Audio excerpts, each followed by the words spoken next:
I'm practicing to take the BU Fundamentals Exam. This video is about a drill that appears in that exam. This is today's drill. On the right-hand side are instructions for setting it up. I'm going to show you my first attempt at the drill. I'm going to show you some practicing that I did to identify weaknesses and make some improvements. And then I'm going to show you my final attempt. At the end, I'll discuss some lessons learned and some things that I need to work on. And with that being said, let's get to my garage.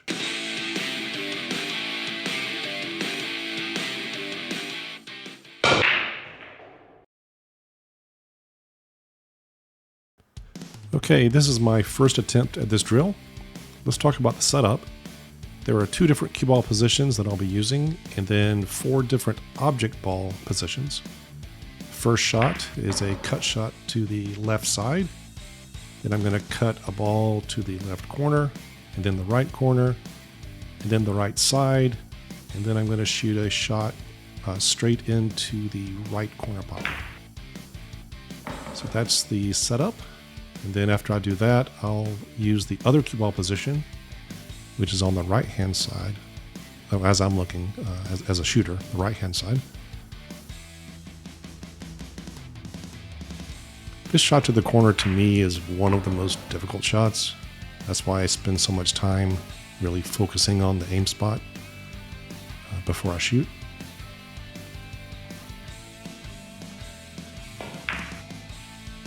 This drill actually puts a premium on the actual shooting itself, not so much on cue ball control. So as such, I'm really focused on making sure I put my Q-tip on the vertical axis. I do make a slight exception on the first 2 shots to the side pockets. Because it's such an extreme cut, I'm concerned about the collision-induced throw, if you know what that is. So I do a very slight pivot on these shots, like this one right here. I actually aimed that poorly, but I do pivot slightly on those shots.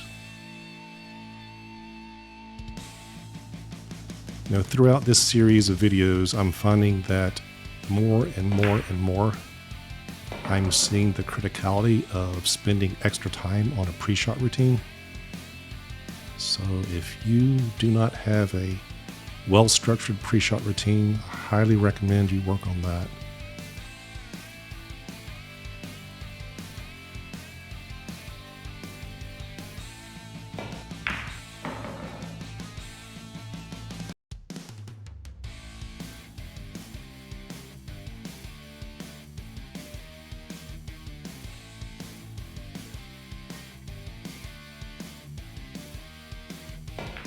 Wow, I missed that shot.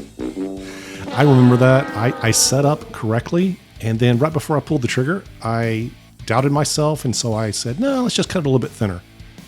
Do not do that. If you do that right before you shoot, just stop, stand up, reset, and then reshoot. Now, this is the part of the video where I typically will do a practice session and work on the things I think I need to really work on. In this case, I decided not to. I decided to skip practice.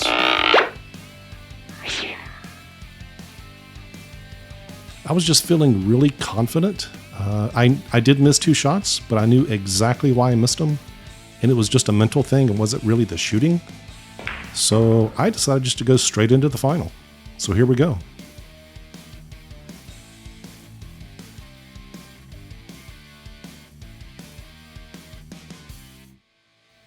I think one of the things that I do when I'm going through this final attempt is I make sure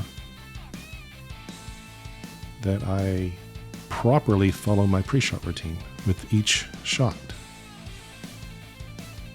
Especially on this shot, because it's such a long distance. Oh, which reminds me, I actually, this is the first video that I've shot with my new pool shooting glasses. I think I mentioned that in the last video. I don't think you can see them very well here, but it's amazing I can actually see now. I didn't realize how bad my vision had gotten until I put them on. I was like, what? I can actually see the balls.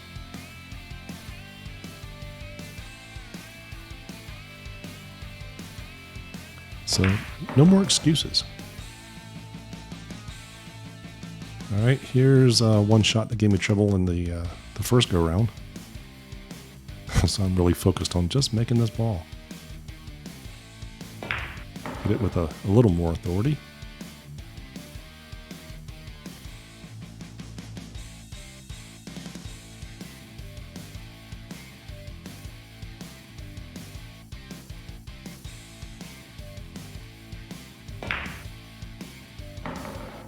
So this drill does put a huge premium on just shot making, just being able to cut balls into pockets. A natural question that would arise is, how do I aim? I think there are probably as many aiming methods as there are people on the planet, but ultimately all of the aiming systems are supposed to give you roughly the same aiming point. I use a method called spot on the cloth. It's actually very related to the ghost ball method. I will, in a future video, I'm going to talk a lot more about aiming and how I aim. Maybe that'll be helpful for some folks. Just barely made that shot. I probably should have put a little more throw on that. And now we're down to the last shot. If I make this one, I get a 10. Make me very happy.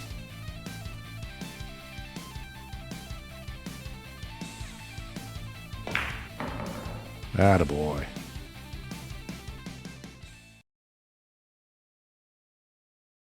Lessons learned. So what did I learn from this drill? Well, throughout shooting this video series, one of the key things that I found that I needed to work on was my pre-shot routine. I was just inconsistent from shot to shot, from day to day. So I've really been working really hard on trying to do the exact same thing before every single shot. No matter if it's a hard shot, easy shot, doesn't matter. Get into a routine, do the exact same procedure every single time. I think I kind of got that nailed down at this point. About time, huh? Video 6. The other thing I'll take away is, for this particular drill, there are 4 shots that I probably need to spend a little bit more time on. That's the extreme cuts to the sides, and then also the really long shot to the corners. Just making sure that I do my pre-shot routine. Once I'm down and ready to shoot, wait for my brain to give me that green light. It's just a feeling you get when you know, yeah, that's it, I need to shoot. The corollary to that is if your brain is telling you something's wrong and you don't know exactly why, then stop. Don't pull the trigger. Stand up, reset, go through your pre-shot routine again, get down, and then shoot. The last thing I'll mention is I think in the last video I mentioned I was getting some pool shooting glasses. I actually wore those for this drill, and wow, what a difference. I didn't realize on the long shots how much better it was possible to see if I could actually see.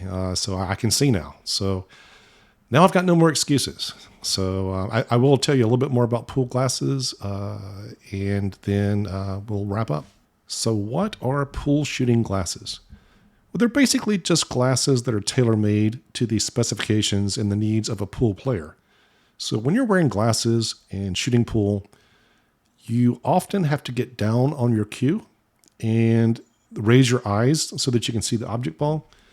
On a standard pair of glasses, like the ones on the left, when you do this, inevitably, when you raise your eyes, you're going to be looking either through or above the frame of your glasses.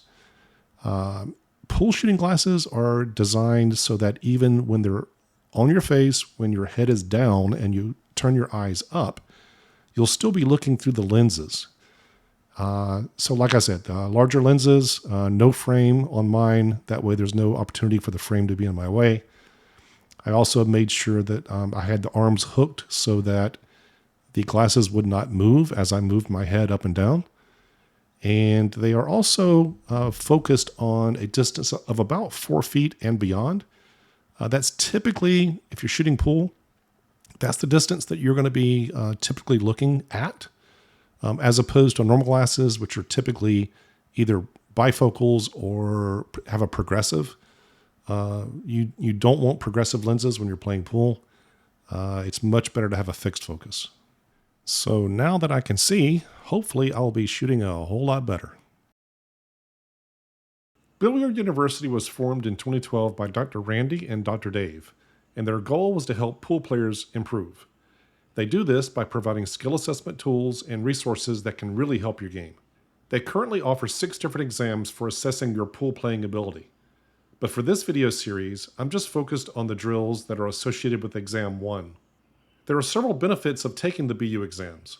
For one, you will be able to get a sense of how good of a player you are based on your overall exam scores. Here's an example scale. You can also watch YouTube videos of some of the top pros taking the same exact exams that you can take. And here's a fun thing.